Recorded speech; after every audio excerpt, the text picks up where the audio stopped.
Hello and welcome to Americans Learn. My name is Lauren and today I am going to be looking into some more Edgar Allan Poe.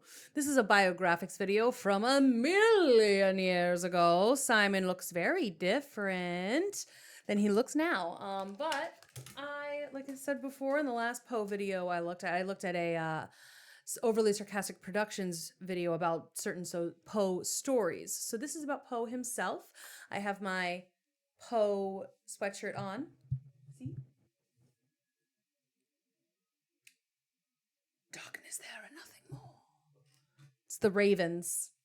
The Ravens merch team is on it this year, apparently. This is not sponsored, by the way, but I mean, like, it's such a cool design. I'm so into it. All right, so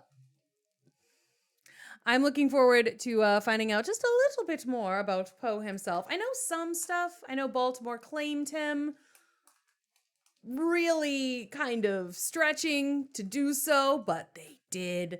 So I'm looking forward to see what Simon has to say about all this. Let's begin. He doesn't even look the same. It's wild how much a person can change in 5 years. Many of us grew up reading his tales on self-destruction, revenge, and violence. Tales of premature burials of ghastly cats and ravens where the line between the living and the dead is never clear. But when you look deeper into the life and works of Edgar Allan Poe, a more complex figure emerges. Beyond the traditional image of the alcoholic, pale, sickly author who has an obsession with death. Poe's life, it was not easy, and in many ways it was tragic, and his path crossed the Grim Reapers many times. But in today's biographics, we're going to look at another angle of Poe. The athletic military man, the rebellious student, the ruthless reviewer, the father of detective fiction. And to satisfy those with morbid fantasies, we're going to investigate the mystery behind his death.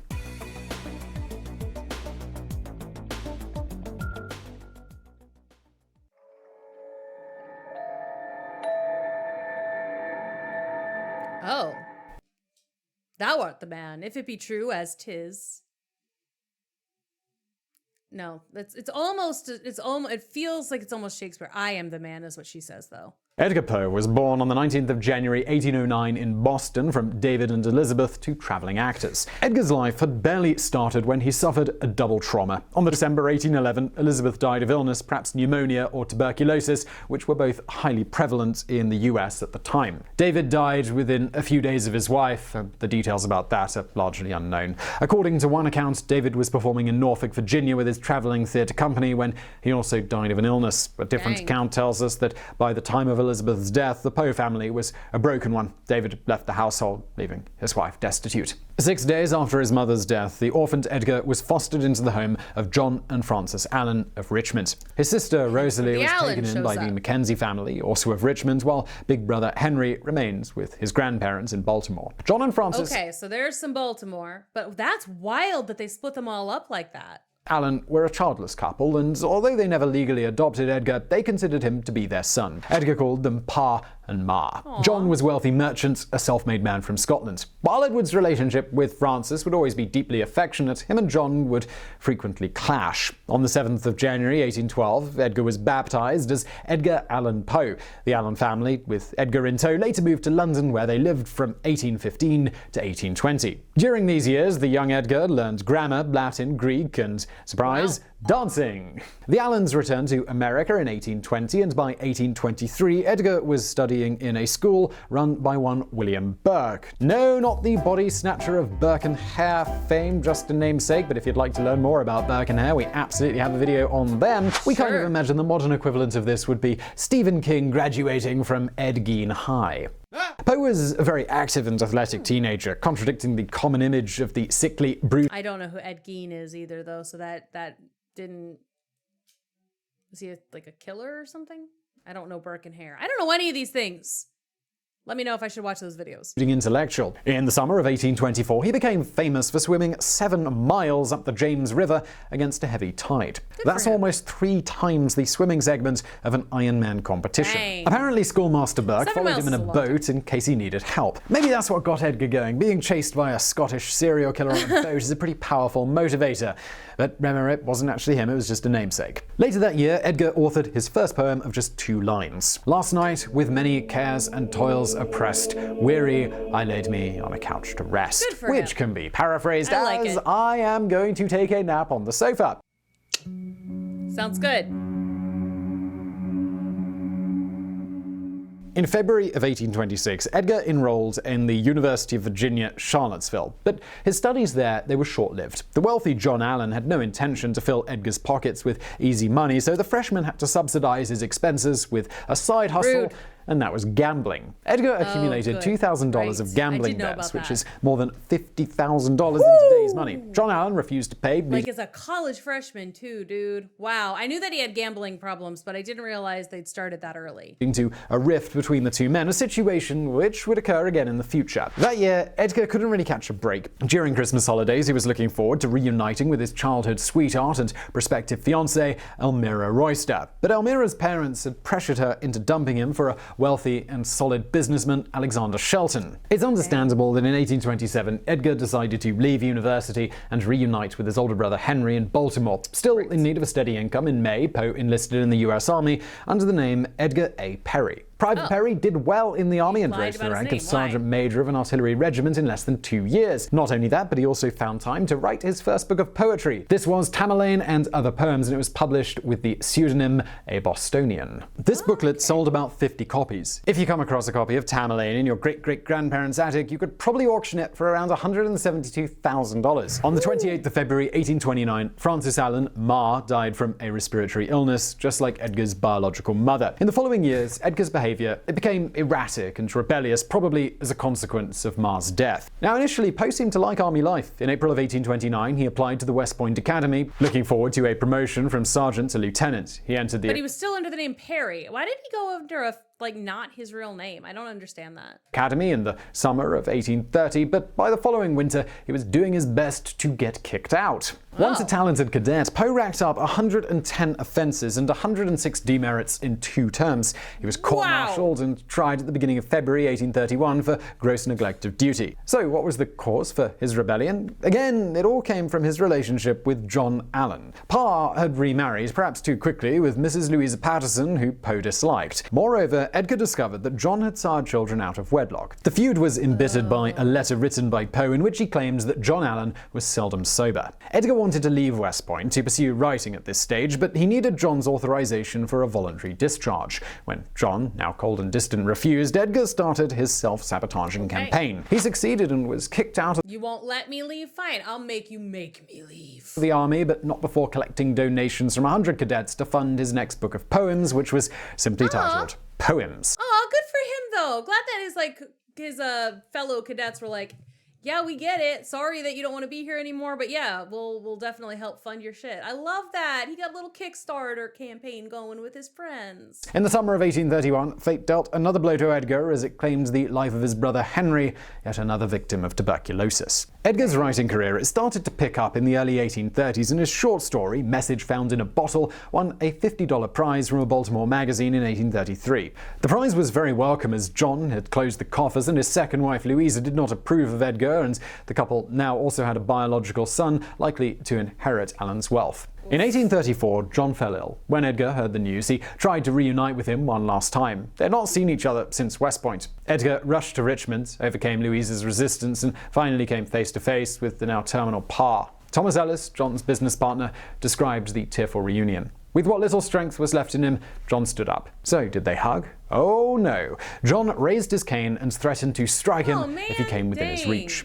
It was the last time they ever met. John Allan died on March the 27th, 1834, and his will, it makes no mention of Poe. John sucks.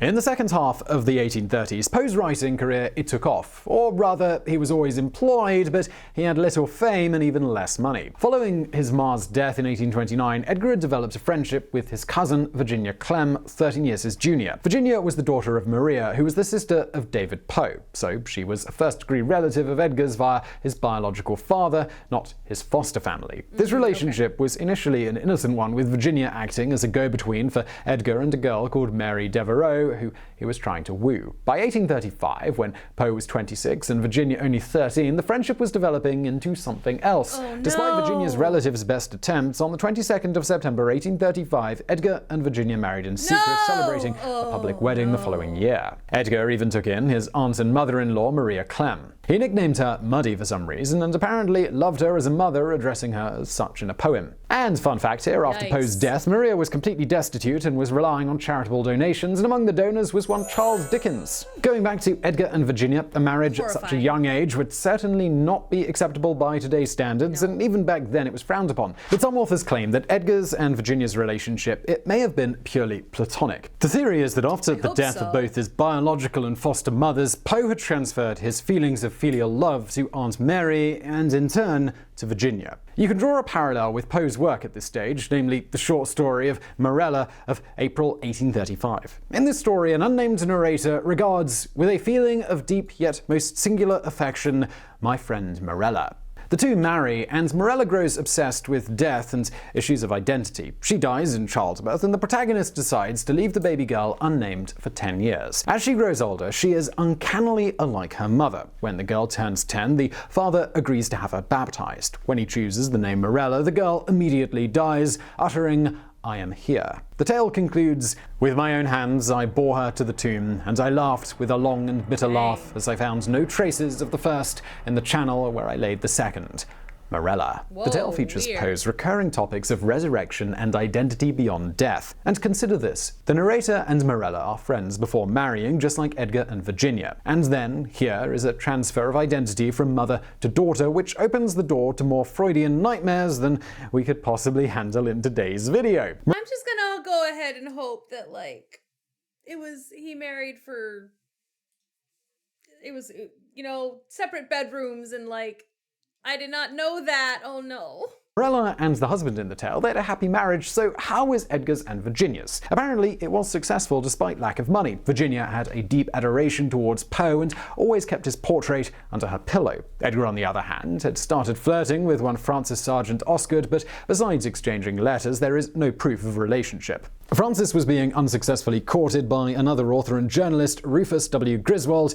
Keep an eye on him. These letters were enough to enrage another lady, Elizabeth Ellis, who had a crush on Poe. Her reaction caused a scandal as she alleged Poe and Francis had a physical affair. She even spread rumors that Poe was subject to acts of lunacy. Virginia was unconcerned with Poe's flirtations, but this scandal affected deeply her frail health. Okay, well that could also, and I'm really trying to hope that he's not a frickin' groomer, man. Like, he's got all of these, like, things happening. I mean, there's with other 20-somethings in his life, and then his 13-year-old cousin is just like, I don't care who he sleeps with, but the, like, societal trauma would definitely fuck her up. The man that was used up. In the second half of the 1830s, Poe went full workaholic, moving frequently across East Coast cities looking for work in magazines. He did not neglect his creative writing, though, publishing his first known novel, The Narrative of Arthur Gordon Pym, in 1838. In the following 2 years, Poe published 2 works, his seminal collection of groundbreaking short stories, Tales of the Grotesque and Arabesque, and a treatise on shellfish, the conchologist's first book, which he co-authored. One of these 2 books sold out in 2 months, and you could probably guess which one it was. No, it was the shellfish one. Not even joking. Wow. I'm not going to comment on the taste of American readers in the 1830s, but, well, this was actually Poe's only commercial success in his lifetime. A book about shellfish. In 1841, Poe took a position as an editor for Graham's magazine, which he also used as a platform for his own short stories. Poe grew the circulation of the magazine from 5,000 to 37,000 subscribers. Poe even convinced Charles Dickens to write for the Graham. But in May, Poe left the magazine, handing over his duties to Rufus W. Griswold. Remember him? Poe wrote to a friend, "My reason for resigning was discussed with the namby-pamby character of the magazine. The salary, moreover, did not pay me for the labor which I was forced to bestow." By that time, Virginia had already fallen ill to tuberculosis, some say as a consequence of the Ellet scandal. Her health worsened, but Poe did not stop on his streak. He was finally going places. In 1843, Poe's tale The Gold Bug won a $100 prize from a Philadelphia newspaper. It was followed by a theatrical production and a French translation, giving Poe some deserved public attention. He embarked on a tour of sold-out poetry lectures, moved to New York, and was a sub-editor of the Evening Mirror. See, this is the part where I'm just like, Baltimore claimed him, but he did so much traveling, and I was like, from what I recollected, it's like he didn't live there very long. But Baltimore's like, he's ours. He had family here. He lived here for a bit, even though he lived in Virginia and Pennsylvania and New York and all these other places for a little bit.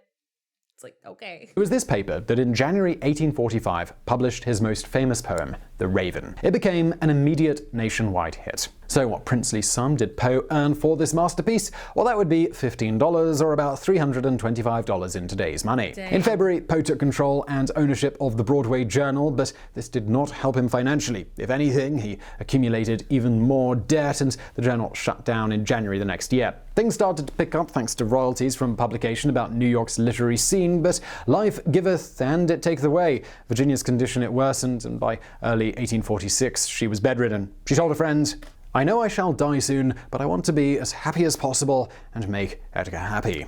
On the 30th of January 1847, Virginia Poe died of tuberculosis in Fordham, New York. On her deathbed, it is claimed that Virginia blamed her death on the jealous Mrs. Ellet. Poe's love for Virginia, it was consuming, as was his grief. For almost 2 years, he visited her grave every day, keeping it fresh with flowers. So what future lay ahead of Edgar Allan Poe now that his beloved Virginia was gone? But let's pause this man's life for a while and dig into his work a bit.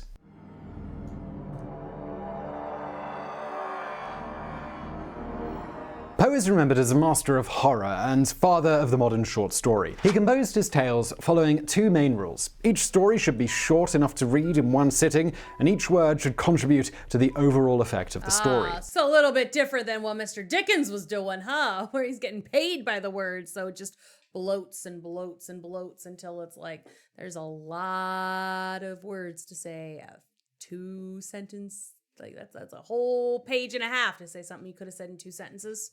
His published work came at the apex of the Gothic and Romantic periods and had a great influence in Europe, where he was idolized by Charles Baudelaire and the movement of the French poet Maudit. Beyond horror, his body of work encompasses many other genres, and in most cases, it's not easy to define. Take the short story The Duc de l'Omelette. A French aristocrat and gourmand dies of disgust when a delicacy is improperly served to him. He wakes up in hell and starts plotting his way out. He challenges Satan to a duel, but alas, the Prince of Hell does not fence. The next best thing is a nice game of 21, or blackjack if you like. Okay. Satan cannot refuse a game of cards, so challenge accepted. The Duke, a skilled gambler, wins the game and his freedom. In 4 pages, Poe defines 2 characters, sets up a conflict, establishes some devilish lore along the way, and crosses 3 genres: comedy, horror, and subtle satire of European aristocracy. Another crossover of styles he achieved was with... Hey, didn't know that about Satan. Can't say no to a card game. Good to know. I think Bill and Ted took that at some point, didn't they? The Murders of the Rue Morgue. There is some horror also here, with a killing perpetrated by a monstrous assailant. But most of all, this tale is the first detective story. Poe established the basic archetypes of this genre. The same collection, Tales by E.A. Poe, features The Gold Bug. This detective romp tells the story of a narrator, his volatile friend Legrand, and a freed slave, Jupiter, who decipher an encrypted message to find a pirate treasure. The story is best remembered for Legrand's use of frequency analysis to crack the code and for the depiction of Jupiter. To modern ears, it's pretty damn racist. But assigning an important speaking role and a great deal of action to a black character in 1840s America was seen as a rather progressive move. Okay. Well, give him something, I guess.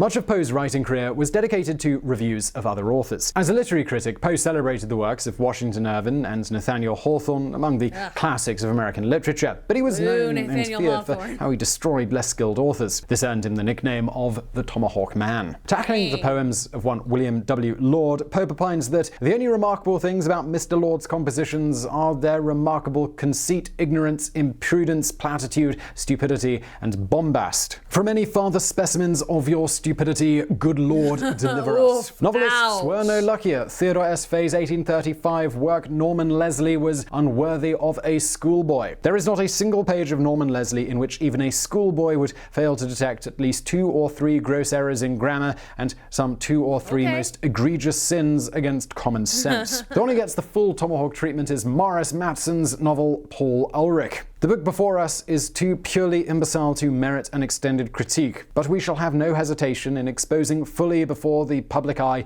its 443 pages of utter folly, bombast, and inanity. But Poe was not done yet. Did not mince words, man, this guy. Whoa, these are harsh.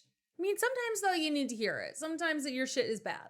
Much other works which bring daily discredit upon our national literature, works of incongruous folly, plagiarism, immorality, inanity, and bombast. Poe also attacked fellow journalists, editors, and critics. The editor of Boston Miscellany, H.T. Tuckerman, was an insufferable, tedious, and dull writer, while critic Rufus W. Griswold was dismissed as a toady destined to sink into oblivion. Yep, same Griswold as before, right there. Okay, that's what I thought. Hey, have my job, you fucking schmuck. Poe's reputation still today is one of a heavy drinker, but it actually was only after Virginia's death that he gave in to alcohol. And even then, he never really drank in huge quantities. The problem was that even a small quantity of liquor, it could knock him out. In November of 1848, Poe was courting poetess Sarah Helen Whitman, no relation to Walt Whitman. She was so concerned about his reputation for drinking that she asked for total abstinence from alcohol as a condition of marriage. Poe failed to meet the request, and Sarah called off the engagement. In the summer of 1849, Poe was on a lecture tour in Richmond when he again met his once-girlfriend Elmira, the one who had dumped him for the businessman. Elmira was now a widow, and the two rekindled... That was her parents' fault. That wasn't her fault. Their love affair. In August, Elmira accepted Edgar's proposal, and Poe must have been dead serious about it, as only 2 days later he joined the Sons of Temperance, a sort of Alcoholics Anonymous for the 19th century. Okay. Everything was working out fine, and then the chain of events started that would lead to Poe's unresolved death. On the 26th of September 1849, Poe visited a physician friend called John Carter. He was due to leave Richmond, Virginia, to go to Philadelphia to complete an editing job. Carter advised Poe to postpone his trip by a few days, but he decided to leave anyway. On the 27th of September 1849, Poe left Richmond for Philadelphia. For the following 6 days, he just vanished. Baltimore. A journalist called Joseph Walker, walking outside the pub Gunners Hall, came across a traumatized man lying in the gutter. The man was visibly ill, in a state of confusion, and dressed in worn-out, ill-fitting clothes. The man introduced himself as Edgar Allan Poe and asked for help. Poe asked Walker to contact one Joseph Snodgrass, a newspaper editor with a medical background. Snodgrass took Poe to a hospital where he was treated by Dr. John Morin. Morin noted down his patient's symptoms: fever, mania, revulsion to water, and calling for somebody called Reynolds. Morin also asked Poe where he had left his possessions, but the writer he could not remember. On the 7th of October 1849, Edgar Allan Poe died at the age of 40. The reported Aversion to water. I didn't remember that. Did he get, rabies or something? cause of death was phrenitis, or swelling of the brain. His mother-in-law, hearing Poe had died, went to check on his cat Katerina and found out that she had also died. No, he named his cat Katerina, though. That's really cute. I love that he named his cat Katerina. Again, no, I'm like, did the cat get rabies and bite him, though? One of the early reported causes of Poe's death was alcohol abuse. This unverified rumor was spread by Poe's obituary. More on that a bit later. Other possible causes include tuberculosis, epilepsy, diabetes, and even rabies. The latter is just because of the cat and also him, but I did know that everyone said that he died of alcoholism, but that was probably not true. I did know that part. And he died in Baltimore. Actually be consistent with Katerina's death. Author Matthew Powell offered another explanation. brain cancer. This is consistent with the symptoms. Plus, when Poe's body was displaced to another burial in 1875, the coffin broke and witnesses noticed a small clump rolling inside Poe's skull. This could have been a calcified tumor. Other theories involve violent crime. Poe may have been assaulted, beaten up by ruffians, as claimed in 1867 by biographer E. Oak Smith. But Poe's body did not display any signs of violence. Another criminal theory involves cooping. This was a common type of electoral fraud at the time. Gangs of thugs would abduct and coup up citizens from the streets and force them into a disguise so they could vote several times for the same candidate. The victims were threatened with violence or rewarded with alcohol. Intriguing theory mentioned for the first time in the early 1970s, and there are some points in its favor. Baltimore at that time was in the middle of a local election. Gunners Hall was a polling station. Poe was wearing somebody else's clothes. Finally, Baltimore's newspaper, The Republican and Argus, published warnings against cooping on the 1st and 3rd of October. So we searched the enigmatic name Reynolds in local Marion newspapers, and we found that in September there were 2 people called Reynolds acting as district delegates in Elkton, just outside of Baltimore. Could they be involved in the local Baltimore elections? Was this a name that Poe heard or read while being cooped? We also spoke with an oncology surgeon, formerly at one of London's biggest cancer centres, who we will just call Dr. M. Dr. M confirms that tumour masses can calcify even when the surrounding healthy tissue decomposes. They offered an additional explanation for the clump rolling around inside his head, and that would be head trauma. Not only can it cause death, but it can also cause a small bone between the cheekbone and the jaw to fracture and detach. At this point, it would be free to rattle around inside the skull. A blunt trauma at the back of the head would not leave injuries, and Poe's body did not display any sign of violence. There are many more theories, so I'm just going to stop here. Gun to the head here, we'd probably go with cooping plus blunt trauma, but let us know your theory in the comments. Some of that does make sense, though. The cat's death, though, maybe the cat just starved to death, but it was only 6 days. I don't know. That's interesting. The cooping thing does make a certain amount of... Maybe it was like a mix of both. Like, you got rabies, but then it got cooped. Nevermore. Darkness there. On the 9th of October 1849, an obituary of Poe's appeared in the New York Tribune, signed Ludwig. We don't know if Poe's death was an assassination, but certainly this article was a character assassination. While praising Poe's work, Ludwig wrote that few will be grieved by his death, and that the writer had little to no friends and led a dissolute and dissipate life. Ludwig would publish yet more articles praising Poe the author while destroying Poe the man, exaggerating or inventing embarrassing details. These articles were now signed with his real name, Rufus W. Griswold. The irony is that Griswold was Poe's executor, meaning he had the rights to edit and publish his works for a nice profit. So, like, Poe gave this man his old job and then made fun of him in the press, but then made him the executor of all of his stuff. Why? Well, okay. And he did all this while cementing the image of the dissolute and lunatic alcoholic that still survives to this day.